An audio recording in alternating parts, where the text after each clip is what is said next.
Amantes en Lisboa de Bárbara Cartland, capítulo 5. Felicita se despertó temprano y bajó por la escalera. El sirviente se apresuró a llevarle el desayuno y ella adivinó que iba a estar sola. La noche anterior, la duquesa había mencionado que se encontraba cansada, por lo que la llamarían hasta más tarde. A Felicita le gustó la idea porque no deseaba hablar. Cuando abandonaron el palacio, a ella le pareció que estaba en un sueño. Después, toda la noche había soñado con el marqués, sintiendo que él aún estaba junto a ella. Cuando regresaron de la terraza, escucharon la música de la orquesta. De alguna manera, cuando no hablaban, a ella le parecía que podía adivinar los pensamientos del marqués, y sentía que él también sabía lo que ella estaba pensando. Durante el viaje de regreso, la duquesa le había preguntado acerca de lo que había ocurrido. ¿De qué hablaron el marqués y tú cuando estuvieron solos en la terraza?, le preguntó. Hablamos acerca del panorama, le respondió Felicita de manera evasiva. ¿Y de qué más? Me dijo que yo era muy bella. Le costó trabajo decir aquellas palabras, mas advirtió que a la duquesa le agradaron. ¿Y dijo algo más? Felicita recordó lo mucho que le debía a la duquesa, así que debía responder a sus preguntas con veracidad. Sin embargo, no deseaba decirle que el marqués le había dicho que confiara en él y que se encargaría de quitarle todas sus preocupaciones. Aquello era algo que Felicita sabía que nunca podría hacer, y sin embargo, era maravilloso saber que deseaba ayudarla, y esos sentimientos ella no podía compartirlos con nadie. Intentó recordar las demás cosas que habían discutido y le pareció que, de cierta manera, la duquesa estaba desilusionada. Supongo que mañana lo volveremos a ver, comentó ella cuando por fin llegaron a la casa. Felicita no respondió.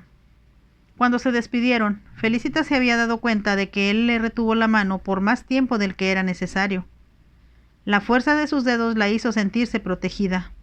¿Por qué? Lo ignoraba. Solo sabía que el marqués era como una roca a la que podía asirse y que mientras lo hiciera nada podría herirla. Cuando se metió en la cama, quiso repasar en su mente una y otra vez todo lo que ambos se habían dicho, pero lo único que podía ver era su rostro y sus ojos grises mirando directamente a los de ella. Era consciente de las vibraciones que provenían de él y que parecían fundirse con las suyas. Es solo mi imaginación, trató de decirse a sí misma, pero sabía que no era así. Ahora pasó del comedor a la terraza. Pudo apreciar cómo la bruma comenzaba a desaparecer por encima del mar. También podía escuchar el rumor de las olas. Le pareció que era como la música que la orquesta interpretaba la noche anterior y que había hecho que el palacio le pareciera aún más encantado. Quizá lo vea hoy, pensó. Era su más caro anhelo. Como se sentía inquieta, bajó las escaleras que la llevaron de la terraza hasta el jardín y caminó entre los arbustos que resplandecían con las flores que perfumaban el aire. El propietario de la casa debió haber invertido mucho dinero planeando los grupos de camelias, bugambilias y las demás flores. Más lejos de la casa, en un lugar protegido, se encontraba una gran cantidad de lirios. Eran las flores de la Virgen María, y todo Portugal era devoto de la Madre de Jesús. En el convento donde Felicita había recibido su educación, celebraban todas las festividades relacionadas con la Madonna. Esta se había vuelto tan real para la joven que le hablaba casi como si pudiera verla. En algunas ocasiones ella creía escuchar que le había dado respuesta a sus problemas. Ahora, mientras contemplaba los lirios, le expresó lo feliz que se sentía de estar con la duquesa y cuán diferente era el marqués de cualquier otro hombre que hubiera conocido. Era como uno de los caballeros que habían defendido a Portugal de sus enemigos. Absorta en su sentir y en sus recuerdos, siguió hablando consigo misma, y de alguna manera no fue una sorpresa cuando al volverse vio a don Álvaro que venía caminando por el jardín. Felicita permaneció inmóvil. No sabía que rodeada de los lirios formaban un cuadro de gran belleza. El marqués llegó junto a ella. Por un momento permanecieron mirándose el uno al otro. «Eres perfecta», exclamó él al fin. «Tan perfecta que cada vez que te veo siento que me voy a desilusionar, pero descubro que eres aún más bella de lo que yo te había soñado». «¿Soñaste conmigo?». Las palabras fueron apenas un suspiro. ¿Cómo anhelo yo que tú sueñes conmigo? No había necesidad de que ella le asegurara lo que él podía leer en sus ojos. ¿Por qué has venido? Ella sabía la respuesta, pero quería que él se la dijera. Estoy jugando a las escondidas, contestó él inesperadamente. ¿A las escondidas? Hice creer a mis invitados, quienes parten hoy por la mañana, que desafortunadamente no podía despedirlos porque el rey Carlos me había ordenado ir a verlo al palacio. ¿Y es hacia dónde vas? No, eso no es verdad. Yo tenía una cita mucho más importante y era venir a verte a ti. Él habló con tono de apremio en la voz. Felicita se turbó y bajó la mirada hacia los lirios. Así es como deben retratarse, y así es como yo haré que lo hagan, dijo él como si hablara consigo mismo. De pronto, como recordando el motivo de su presencia allí, agregó: Vamos a hacer algo que sin duda te va a parecer emocionante. Ve a la casa por tu sombrero y trae también un abrigo o un mantón. ¿A dónde vamos? A dar un paseo en mi yate. Navegaremos a lo largo de la costa para que veas mi país desde un ángulo muy diferente a como lo has visto hasta ahora. Y enseguida añadió: Aunque eres extranjera, quiero que tú admires su belleza, al igual que yo lo hago. A Felicita le costó trabajo no confesarle que ella también era portuguesa. Amaba a Portugal y le parecía que todo ahí era parte de Dios. Entonces recordó que se suponía que ella era francesa. Los franceses eran muy patriotas, y eso es lo que el marqués esperaba de ella. Con temor de que el marqués pudiera leer sus pensamientos, dijo: Me encantaría poder salir contigo en tu yate, pero mi tía aún no se despierta. Eso imaginé, y por eso mi invitación es para ti, únicamente. Felicita abrió los ojos y lo miró sorprendida. Quizá tía Inés no esté de acuerdo. Por esta única vez te estoy pidiendo que seas atrevida y un tanto rebelde. El marqués advirtió que Felicita dudaba y añadió: Quiero hablar contigo sin que nadie nos interrumpa y sin tener la sensación de que alguien nos está vigilando. Mientras hablaba, Felicita recordó las miradas que había recibido la noche anterior de parte de la condesa. Se alegró de que ella se fuera ese día junto con los demás invitados. Y como la joven aún parecía dudar, el marqués insistió: Por favor, ven conmigo. Te prometo que si tu tía se enfada, yo cargaré con toda la culpa, pero debemos apresurarnos. Era imposible resistirlo. Felicita preguntó con la ingenuidad de un niño: ¿Qué debo hacer? Regresemos a la casa, y yo le escribiré una carta a la duquesa, explicándole que te invité a pasear sola porque no deseaba molestarla. Hizo una pausa como si lo estuviera pensando y continuó: Concluiré la carta expresándole que me dará un gran placer invitarlas para la cena de esta noche, cuando ya todos mis invitados se hayan marchado. Sabía que a Felicita le fascinaba la idea de regresar al palacio una vez más. Sería mucho más emocionante poder estar allí, a solas con el marqués, que con tanta gente como lo había estado la noche anterior. «Vamos, apresúrate», urgió él nuevamente. Riendo, Felicita subió los escalones hasta la terraza, pasó por el salón y se dirigió hacia su dormitorio. No había nadie. La duquesa descansaba y no despertaría por lo menos en 2 horas más. Felicita se dijo que, dadas las circunstancias, resultaba conveniente que ella aceptara la invitación del marqués. También sabía que su madre hubiera querido que fuera acompañada por una dama de compañía. Quizá la duquesa se moleste, pensó ella con aprensión. Tomó un sombrero de uno de los entrepaños del guardarropa. De pronto, tuvo el extraño presentimiento de que la duquesa se iba a alegrar. Cuando habían visitado el palacio por primera vez, advirtió que la duquesa había querido que el marqués la admirara. Es más, intencionalmente había hecho que él se fijara en ella.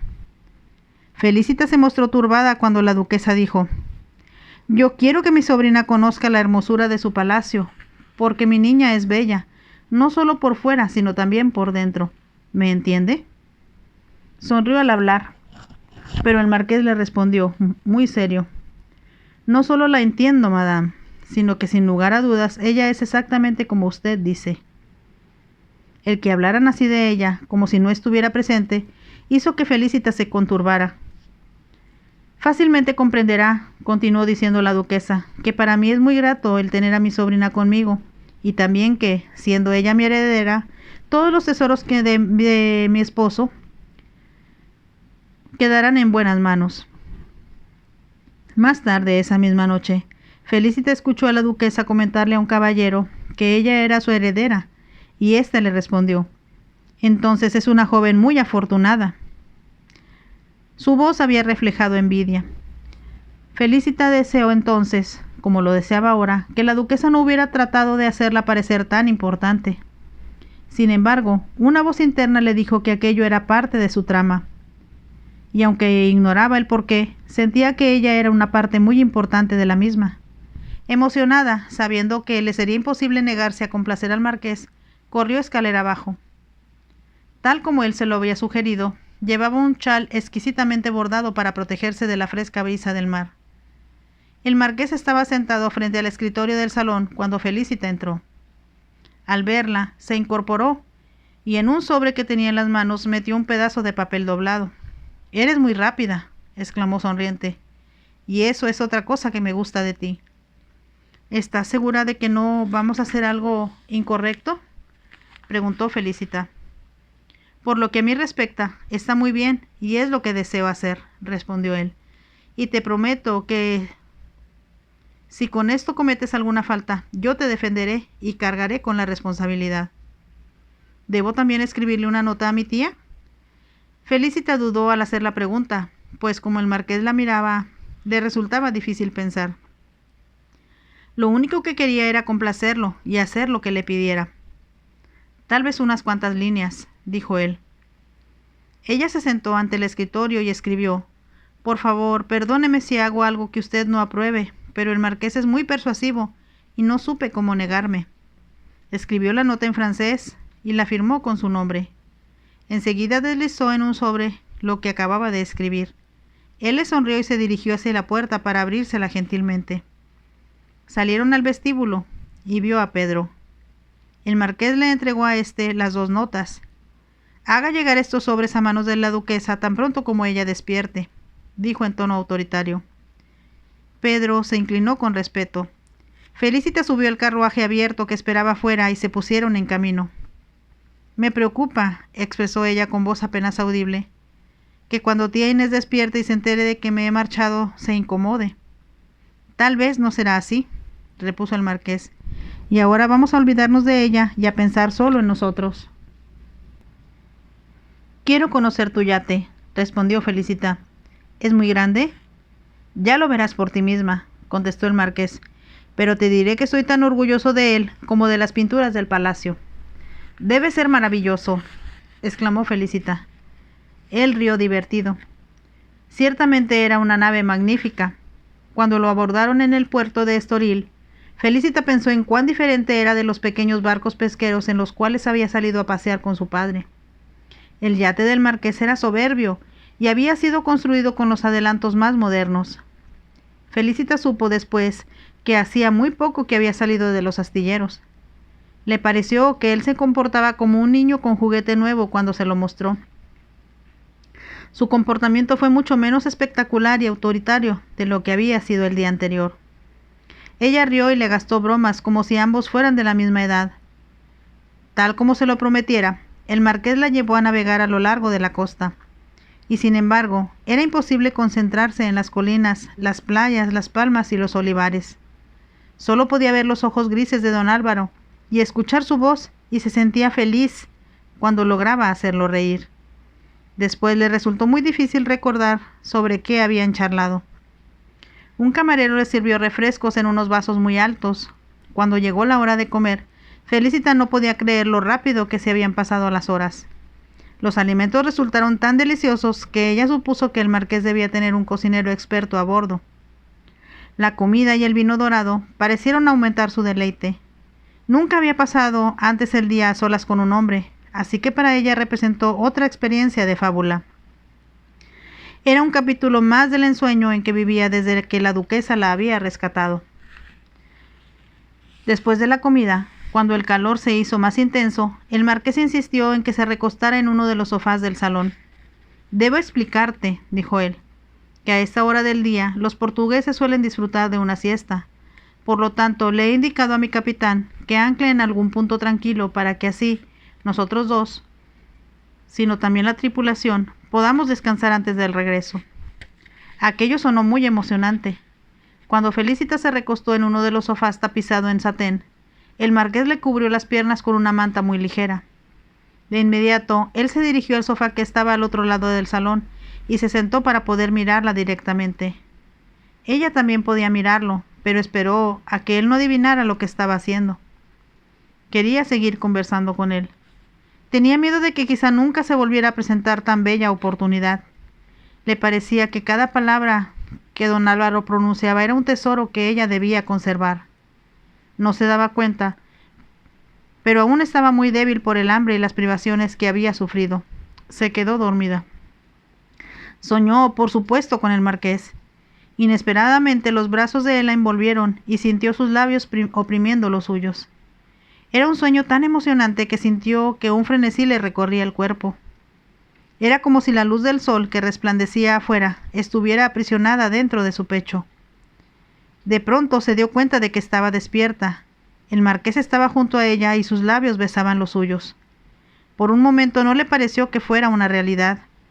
Cuando sus besos se volvieron más insistentes y posesivos, Felicita sintió que todo su cuerpo se estremecía con sensaciones desconocidas y deliciosas. El marqués levantó la cabeza y con una voz que ella nunca le había escuchado dijo: «Mi pequeña, mi dulce niña, ¿cómo podía imaginar que en el mundo existía alguien como tú y que yo te iba a encontrar?» Felicita lo miró y todavía medio dormida le dijo: «Tú me besaste». «No pude evitarlo», respondió el marqués. «Es algo que he ansiado hacer desde que te conocí, y ahora compruebo que tus labios son tan exquisitos como toda tú». Él no esperó una respuesta y la besó una vez más. La besó hasta que Felicita sintió que todo su ser se fundía con el de él. Era como si estuviera nadando en un mar de emociones maravillosas y no le fuera posible pensar, solo sentir.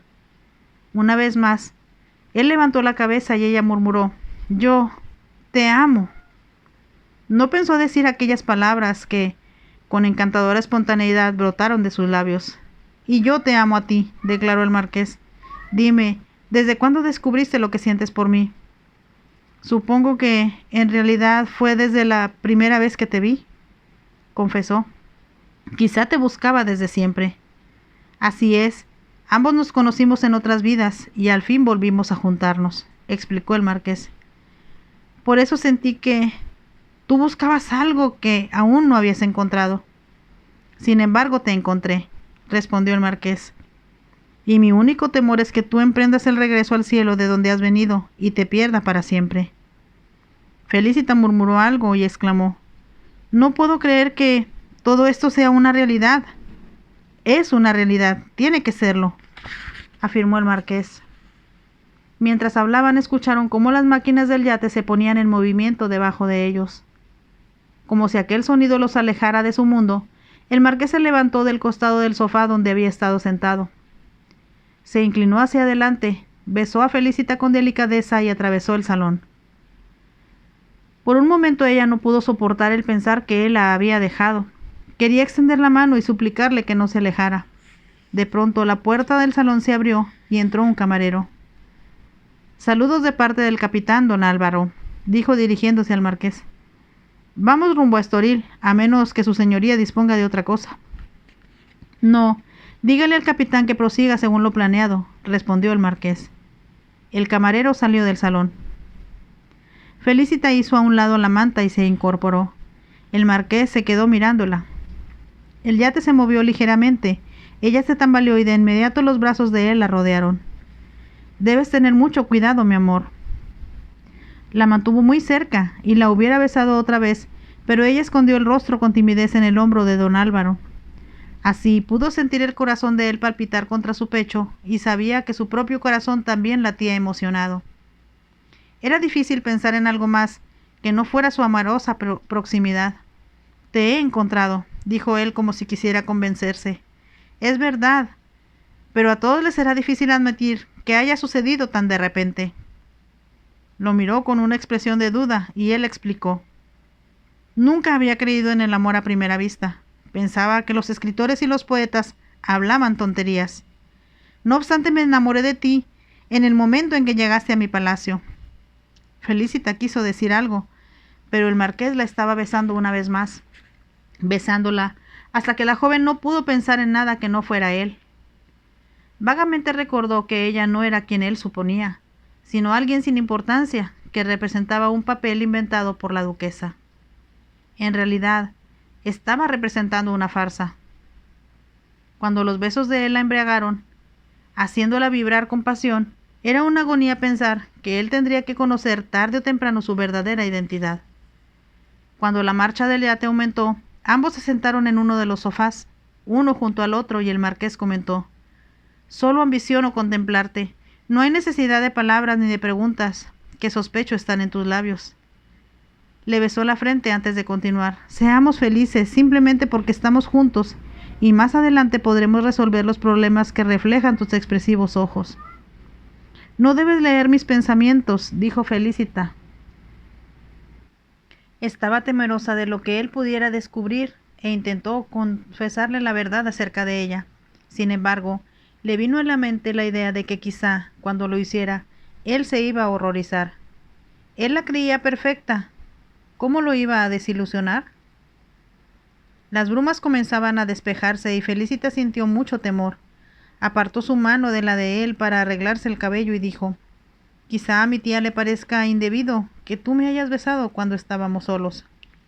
El marqués rió como si entendiera lo que ella estaba haciendo.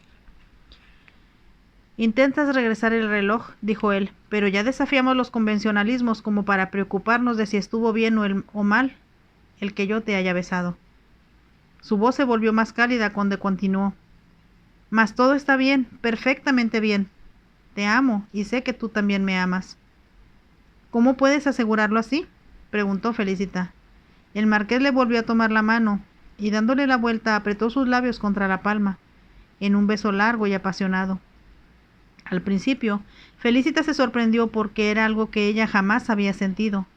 Se estremeció ante la insistencia del beso, y él supo lo que la muchacha estaba experimentando.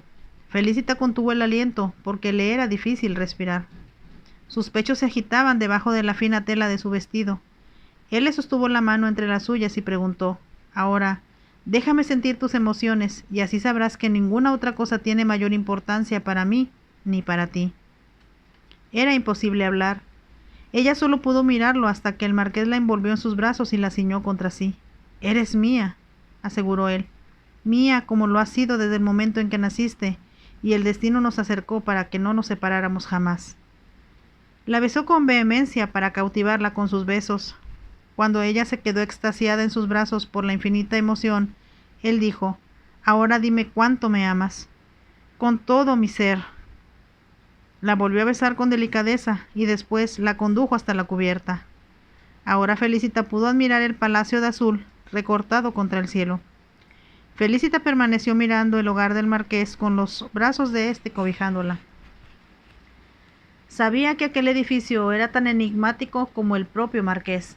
Ambos hacían volar la imaginación y eran demasiado sutiles para ser humanos. Y cuando finalmente entraron en la bahía, el marqués le preguntó: «¿Te he hecho feliz?». «Tanto que no hay palabras para describirlo», respondió ella. «Estamos enamorados», expresó el marqués, «y las palabras siempre resultan insuficientes cuando lo que se quiere decir proviene del corazón». Se preguntó cómo él podía entender tan claramente lo que ella estaba sintiendo. Con una sonrisa, la joven regresó al salón para recoger su sombrero y el chal. Al llegar al muelle, el carruaje del marqués los estaba esperando. Cuando bajaron del carruaje, Pedro les informó que la duquesa se encontraba en el salón. Felicita sintió que no iba a poder enfrentarla. ¿Cómo le iba a explicar el por qué el marqués y ella se habían ido juntos? Desde el punto de vista convencional, habían pasado el día de una manera reprochable, pues habían estado solos. Y discutir sobre eso iba a opacar la magia que aún la envolvía. Ella permaneció indecisa en el vestíbulo, y como si comprendiera lo que estaba pensando, el marqués le pidió: «Ve a tu habitación, vida mía, y déjame esto a mí». Pedro abrió la puerta del salón, y cuando él la atravesó, Felicita corrió escalera arriba. Entró en su habitación y quitándose el sombrero se arrojó sobre la cama para esconder el rostro en la almohada. Todo cuanto había ocurrido le parecía increíble.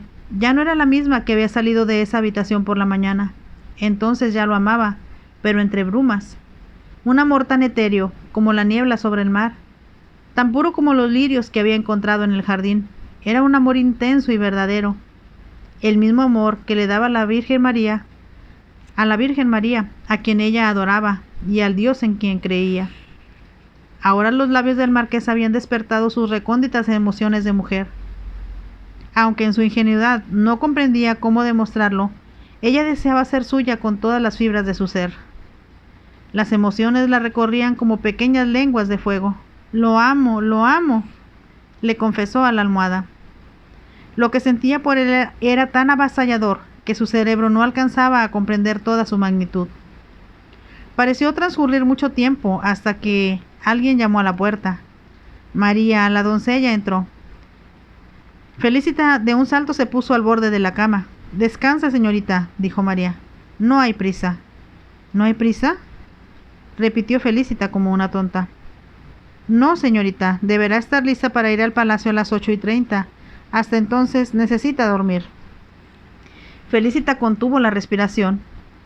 Era obvio que la duquesa no deseaba verla, y eso quería decir que no estaba enojada.